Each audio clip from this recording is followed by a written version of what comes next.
نمازیں تو پڑھتے ہو اس کی، لیکن باقی اس کے احکام نہیں مانتے، تو پھر جان لو اچھی طرح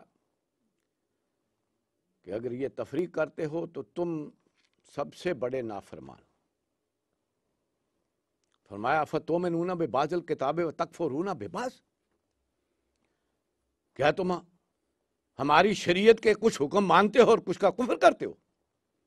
اسی اللہ نے حکم دیا نماز کا وہ پڑھ رہے ہو، اور اسی نے سود حرام کیا وہ بھی کھائے جا رہے، تو کچھ پر ایمان رکھتے ہو کچھ کا کفر کرتے ہو۔ فمن یفعل ذلک منکم الا خزی فی الحیات الدنیا، جو ایسا رویہ کرے گا ہماری شریعت کے ساتھ ہم دنیا میں اسے رسوا کر دیتے، ویوم القیامت یردون الی اشد العذاب، اور قیامت کے دن ہم شدید ترین عذاب کے حوالے کرتے ہیں۔ تو یہ ہے جو اصلہ تقسیم نہیں چاہتا، کہتا سموچے آؤ، میری بندگی اختیار کرو، مجھے مالک مان کر میری غلامی اختیار کرو۔ ہاں جذبات میں آ کر، کبھی جہالت میں آ کر کوئی نافرمانی ہو سکتی ہے، اگر تو فوری پلٹو، یاد آ جائے فوری توبہ کرو تو میں بخشنے والا ہوں، معاف کرنے والا ہوں۔ اور اگر اسے مستقل زندگی کا جز بنایا ہوا ہے تو یہ بندگی میں شرک ہے، یہ ہے جو شرک ہے بندگی میں، تم نے اس کی تقسیم کر رکھی، اس کو کچھ حکم مان رہے ہو کچھ نہیں مان رہے، نافرمانی کر رہے ہو، یہ مطلوب نہیں ہے۔ اللہ تعالیٰ کا حق ہے کہ پوری زندگی میں اس کی بندگی کی۔ اچھا ایک دفعہ نبی اکرم صلی اللہ علیہ وسلم نے پوچھا حضرت معاذ بن جبل رضی اللہ تعالیٰ عنہ مخاطب سے، اے معاذ تمہیں معلوم ہے اللہ کا بندوں پر کیا حق ہے اور بندوں کا اللہ پر کیا حق ہے؟ انہوں نے عرض کیا اللہ و رسول عالم، اللہ اور اس کے رسول ہی بہتر جانتے ہیں۔ اس پر نبی اکرم صلی اللہ علیہ وسلم نے فرمایا بندوں پر اللہ کا یہ حق ہے ان یعبدوہ ولا یشرکوا بہ شیئا، وہ بندگی اسی کی کریں، اس بندگی میں کسی کو شریک نہ کریں، یہ نہ ہو کہ کچھ حکم اس کے مان رہا ہو کچھ کسی اور کے مان رہا ہو، یہ نہیں ہونا چاہیے۔ اگر وہ بندگی اسی کی کرنے پر اپنی زندگی گزاریں تو پھر ان کا حق اللہ پر یہ ہے اللہ یعذبہم، اللہ انہیں عذاب نہیں دے، اللہ انہیں پکڑے نہیں، یہ ہے جو تقاضا ہے اصل۔ تیسرا تقاضا کیا ہے؟ وفعل الخیر، اور بھلائی کے کام کرو۔ یہ بھلائی کے کام کیا ہیں؟ جان لیجئے پوری مخلوق اللہ کا کنبہ ہے، اللہ چاہتا ہے میرے کنبے کے ساتھ حسن سلوک کرو۔ کوئی کنبے کا سربراہ یہ چاہتا ہے کہ میرا ایک بیٹا دوسرے کا حق کھائے یا دوسرے پر ظلم کرے؟ کوئی پسند نہیں کرتا۔ وہ مالک بھی نہیں چاہتا کہ میرا ایک انسان دوسرے کا حق کھائے اور دوسرے پر ظلم کرے، وہ کہتا ہے ان کے ساتھ حسن سلوک کرو۔ ایک دفعہ پوچھا کسی نے اے اللہ کے رسول صلی اللہ علیہ وسلم ای الناس احب الی اللہ، اللہ تعالیٰ کو سب سے پیارا انسان کون سا ہے اللہ کے نزدیک؟ فرمایا انفعہم للناس، اللہ کو وہ انسان سب سے پیارا ہے جو انسانیت کے لیے نفع کا ذریعہ بنے، لوگوں کے کام آئے۔ پوچھا گیا ای الاعمال افضل احب الی اللہ، اے اللہ کے رسول صلی اللہ علیہ وسلم کون سے اعمال اللہ تعالیٰ کو بڑے پسند ہیں؟ 4 اعمال ہیں جو نبی اکرم صلی اللہ علیہ وسلم نے فرمائے۔ پہلا کیا ہے؟ سرور یدخلہ علی مسلم، کوئی کسی دوسرے کے لیے خوشی کا ذریعہ بن جائے، خوشی پہنچانے، اللہ کو بہت پیارا۔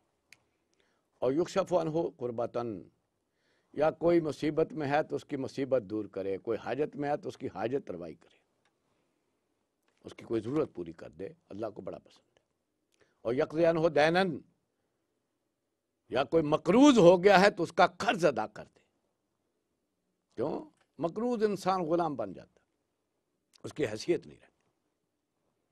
فرمایا او تطرد عنہ مجان، یا کوئی کسی کی عزت جو ہے وہ لوٹنے کی کوشش کرے تو اس کی عزت بچائے، اس کا محافظ بن کر کھڑا ہو جائے۔ اللہ کو یہ 4 عمل بہت زیادہ پسند۔ پھر نبی اکرم صلی اللہ علیہ وسلم نے خود فرمایا، یہ ہے وہ توازن جو ہمارے ذہنوں سے نکل گیا، کیوں؟ وہ دین مسجد کا دین بن گیا۔ کسی کو بڑا شوق آتا ہے نا اللہ کی راہ میں خیرات کا اور خرچ کرنے کا، آ کر مسجد میں قالین بچھا جاتا ہے، اللہ نے پہلے نہیں چکو، یا زیادہ شوق آتا ہے تو ٹائل لگوا دیں، اور زیادہ شوق آتا تو اے سی لوا لو،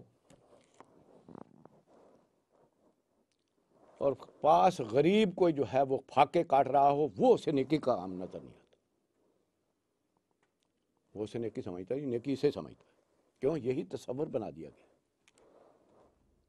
نبی اکرم صلی اللہ علیہ وسلم نے فرمایا، اب یہ ہے توازن جو ذہنوں میں رہنا چاہیے۔ آپ نے فرمایا اگر کوئی شخص کسی کی کوئی ضرورت پوری کرنے کے لیے اس کے ساتھ چلتا ہے تو مجھے زیادہ محبوب ہے اس سے جو میری مسجد میں مہینے کا اعتکاف کرے۔ یہ نسبت و تناسب ہے جو نبی اکرم صلی اللہ علیہ وسلم نے کہا۔ تو یہ ہے وہ وفعل الخیر، آؤ اور بھلائی کا کام کرو۔ اب ایک شاعر نے اسے بڑا اچھا بیان کیا، لیکن ہے پنجابی۔ اندھا کدے کوئی ڈگیا اٹھایا ہی دس خاں، کدے کوئی روندہ ہسایا ہی دس خاں، کدے کوئی رٹھا منایا ہی دس خاں، کدے کوئی رڑدہ بچایا ہی دس خاں۔ آندھا جے ہتھی نہیں پھٹ کسے دا تو سیتا تے نیری مالا پھیری ہے ککھ بھی نہیں کیتا۔ کسی کے کام نہیں آئے تو یہ تسبیح پھیرنے سے تو اللہ جو ہے راضی نہیں ہوتا۔ تو یہ ہے وفعل الخیر، اور بھلائی کے کام کرو، لعلکم تفلحون، تاکہ تم فلاح پالو۔ تو یہ تین تقاضے ہیں، ہر انسان سے اچھی طرح جان لیجئے جو بندہ مومن ہے اللہ کے۔ ارکان اسلام ادا کرو، پوری زندگی میں اس کی بندگی کرو، آگے بڑھ کر بنی نوع انسان کے کام اور ان کے ساتھ حسن سلوک کرو، تاکہ تم فلاح پالو، تاکہ کامیابی حاصل کرو۔ تو یہ تین تقاضے ہیں انفرادی طور پر ہر بندہ مومن پر، جو اللہ کا تقاضا ہے یہ پورے کر دے گا تو اللہ کی طرف سے وعدہ ہے، اللہ کی طرف سے فلاح کا وعدہ ہے، کامیابی کا وعدہ ہے۔ اللہ تعالی ہمیں ان پر یقین دے اور ان کو ادا کرنے کی توفیق دے۔ بارک اللہ لی ولکم فی القرآن العظیم ونفعنی وایاکم بالآیات و ذکر الحکیم۔ پیشکش شعبہ سماع و بصر، انجمن خدام القرآن سندھ کراچی۔ فون 534-0022-23